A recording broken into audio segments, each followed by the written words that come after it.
This presentation is about the trilogy of the Assyrians, the Babylonians, and the Persians. The first of these are the Assyrians. Now they might be better known for things like the Epic of Gilgamesh or being one of the first empires, but everyone truly knows that they were fish slappers. God gave them a chance to repent with Jonah and his fish, which worked for a time.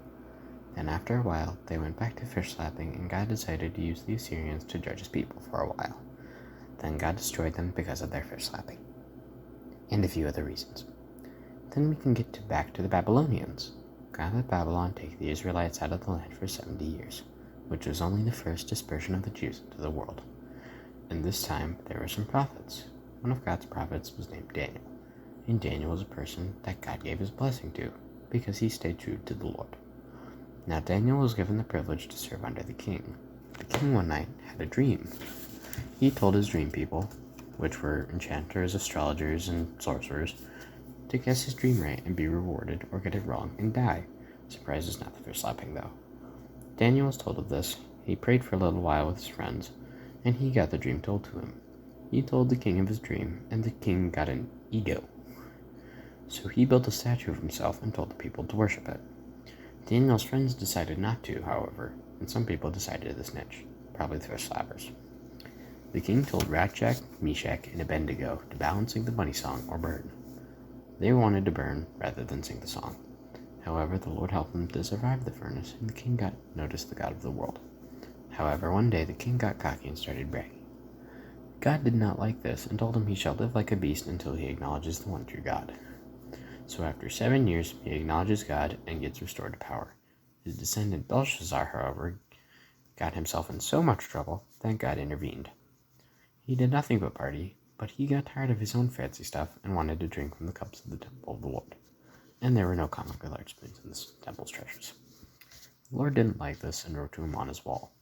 The king was scared of the words and started offering words to those who would help him understand.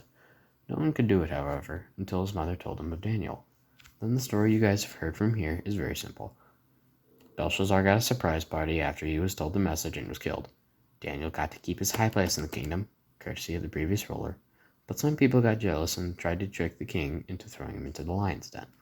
Daniel lived this. And when you actually get out there, it just doesn't translate. This is a business where execution counts, and we simply did not execute this week. Yes. At what point did you know you had a problem? Yeah, it seemed like we got off to a good start. The prisoner was unusually compliant, but then we knew we had a problem when we shut the door and there's none of the usual sounds. No shrieking for mercy, no crunching bones, no frantic clawing at the door. At any point, did you and your staff try to make any kind of adjustments? Yeah, we made adjustments because this isn't our first day working in a lion pit.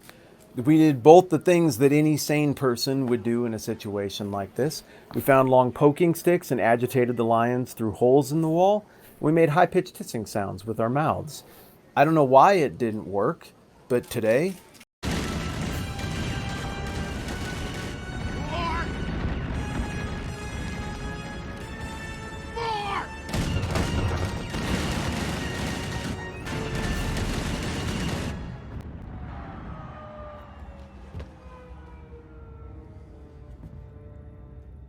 think you got him? Now, if we're ready to get moving, we can finish this. Sir?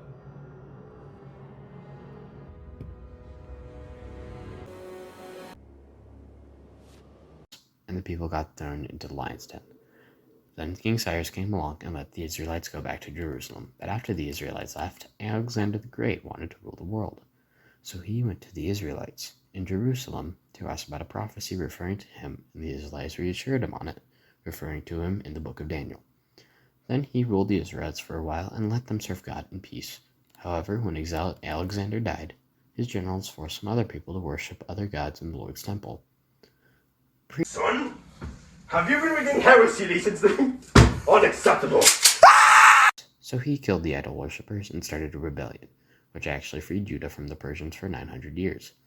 However, once the Romans came along, they fought Persia and defeated them.